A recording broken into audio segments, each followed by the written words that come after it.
અમદાવાદ શહેર cyber crime branch police દ્વારા ગેરકાયદેસર કોલ સેન્ટર ચલાવી કેનેડિયન નાગરિકો સાથે ઠગાઈ કરતા 4 આરોપીને ઝડપી કાયદાકીય તપાસ હાથ ધરી છે. અમદાવાદ શહેર પોલીસ કમિશનર જીએસ મલિક તેમજ સંયુક્ત પોલીસ કમિશનર ક્રાઇમ બ્રાન્ચ શરદ સિંઘલ તેમજ નાયબ પોલીસ કમિશનર લવીના સિન્હા અને એસીપી હાર્દિક માકડિયાના માર્ગદર્શન મુજબ અમદાવાદ શહેરમાં ચાલતી ગેરકાયદેસર પ્રવૃત્તિઓ જેમાં અન્ય દેશોના નાગરિકોને લોન આપવા તેમજ સરકારી અધિકારીઓની ખોટી ઓળખ આપી ડરાવી તેમની પાસેથી બેંક ખાતાની તેમજ પર્સનલ ડિટેલ મેળવી લે, છેતરપિંડીથી ગિફ્ટ કાર્ડની ખરીદી કરાવી, ગિફ્ટ કાર્ડની પ્રોસેસ કરાવી તેના મારફતે નાણાં મેળવી લે, છેતરપિંડી વગેરે અનેક ગતિવિધિ ગેરકાયદેસર રીતે કરી અમુક લોકો રહ્યા છે. જે આધારે અમદાવાદ શહેર સાયબર ક્રાઇમ પોલીસ સ્ટેશનના પીઆઈ એસઆર ઝાલાને મળેલ ખાનગી બાતમી હકીકત આધારે તેમની સાથેની ટીમના માણસો સાથે અમદાવાદ શહેરમાં ચાંદખેડા વિસ્તારમાં રહેણાંક મકાનમાં રાત્રિના સમયે રેડ કરતા આ મકાનમાં ગેરકાયદેસર રીતે કોલ સેન્ટર ચલાવતા હતા. કુલ 4 ઇસમોને ઝડપી લીધા છે અને કાયદેસરની કાર્યવાહી કરી 5 દિવસના રિમાન્ડ મેળવ્યા છે.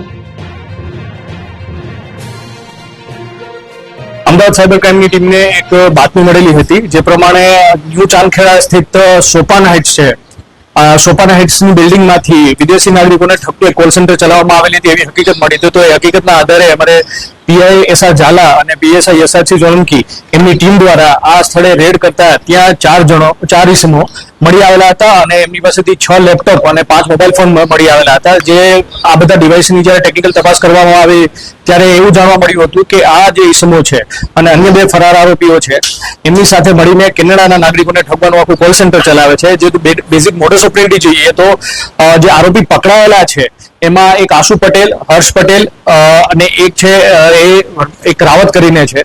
આ 3 આરોપીઓ અને એક અન્ય આરોપીઓ છે કે જેના ઘરે આ કોલ સેન્ટર ચલાવવામાં આવેલું હતું. આ આરોપીઓ અન્ય જે 2 ફરાર આરોપીઓ છે, એક શિવાંગ ધસમાના અને એક મુખ્ય આરોપી છે ફાલ્ગુન પટેલ, એ મળીને આ કોઈ રેકેટ ચલાવવામાં હતા. જેમાં જે મુખ્ય આરોપી છે ફાલ્ગુન પટેલ, એ પ્રાથમિક તપાસમાં એવું જાણવામાં આવ્યું છે કે દેશના અન્ય ભાગમાં બી આવા પ્રકારના કોલ સેન્ટર ઘણા સમયથી ચલાવી રહ્યો છે. અને આ પહેલા ઉદયપુરમાં બી મે 2025માં એક રેડ થઈ હતી જ્યાં 40 થી વધારે લોકો પકડાયેલા હતા. એમાં બી એમની લિંકેજીસ સામે આવી હતી. આ ઉપરાંત ચંદીગઢમાં બી આવા કોલ સેન્ટરો જેમાં કે યુએસ અને કેનેડાના નાગરિકોને ઠગાઈ કરતા એમાં એની સંડોવણી સામે હતી. હાલના જે કોલ સેન્ટર જે ચાંદખેડામાં મળેલું છે એમાં વિગતો જોઈએ તો પહેલા કેનેડાના નાગરિકોને એક આઈવીઆર કોલ કરવામાં આવતો હતો, જેમાં આઈવીઆર કોલમાં એક પ્રી રેકોર્ડેડ વોઇસ ક્લિપ હોય છે જેમાં એમને જણાવવામાં આવતું કે એમના એક ટીએફએસ એકાઉન્ટ એટલે કે ટેક્સ ફ્રી સેવિંગ એકાઉન્ટ છે એમાંથી પૈસા ઉપાડવાનો પ્રયત્ન થઈ રહ્યો છે. વધારે માહિતી માટે આપણે 1 અથવા તો 9 પ્રેસ કરો. જ્યારે આ કોઈ બી સિટીઝન છે 9 પ્રેસ કરે એટલે એ કોલ જે આ કોલ સેન્ટર પકડવામાં આવ્યું છે એમના દ્વારા રિસીવ કરવામાં આવતો અને એ ત્યારે કેનેડા સીઆર એટલે કે કેનેડા રેવન્યુ એજન્સીના અધિકારી બનીને એમની સાથે વાત કરતા હતા. એમનો વિશ્વાસ કરીને એમની બેઝિક ડિટેલ્સ પહેલા ફિલઅપ કરાવતા હતા અને પછી વેરિફિકેશનના નામે કે અમારે વેરીફાઈ કરાવવું પડશે કે આપના પૈસા કપાયા છે નહીં એ જાણવા બહાને એમની પાસેથી એમના અકાઉન્ટમાં કેટલું બેલેન્સ રહેલું છે એ જાણી લેતા હતા.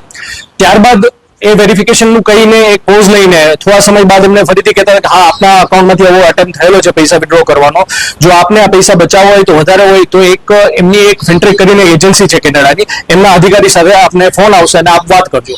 આટલી વિગતો મેળવી અને જેમની બેન્કિંગ વિગતો જે વિક્ટિમની મેળવી છે એ વિગતો મેળવી અને જે અન્ય ફરાર આરોપી છે શિવાંગ ધસમાના એમને આ લોકો એમને વોટ્સએપમાં ફોરવર્ડ કરતા હતા અને પછી શિવાંગ ધસમાના છે એ ફિન્ટ્રેકના એજન્ટ બનીને એમની સાથે વાત કરતો હતો. પ્રાથમિક તપાસમાં એ મળ્યું છે આ જેટલા વિક્ટિમો છે કેનેડાના સિટીઝન એમને પછી શિવાંગ એવી રીતના ચાસો આપતો કે આપના અકાઉન્ટમાંથી જે પૈસા કપાઈ રહ્યા છે એને સેફગાર્ડ કરવા માટે 3 રીતે એમની પાસેથી પૈસા લેવામાં આવતા. એક, એમની પાસેથી ગિફ્ટ કાર્ડ પરચેસ કરાવીને એ ગિફ્ટ કાર્ડની વિગતો મેળવી લેવામાં આવતી.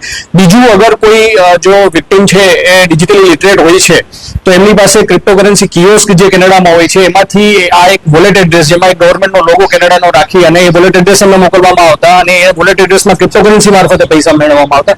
અને ત્રીજી છે એક વાયર ટ્રાન્સફર. વાયર ટ્રાન્સફર એટલે જેમ મ્યુલ એકાઉન્ટ ઇન્ડિયામાં જેમ યુઝ થાય છે અલગ અલગ સાયબર ફ્રોડમાં એવી રીતના કેનેડામાં ખોલેલા મ્યુલ એકાઉન્ટમાં આ પૈસા ટ્રાન્સફર કરાવતા. અને આ બધા જેટલા પૈસા મેળવેલા છે એ ફાલ્ગુન પટેલ અલગ અલગ એક ચાઇનીઝ કોઈ પ્રોસેસર છે એમને દ્વારા કન્વર્ટ કરાવી અને 60% એ ક્રાઇમની પ્રોસીડ છે પોતે મેળવતો.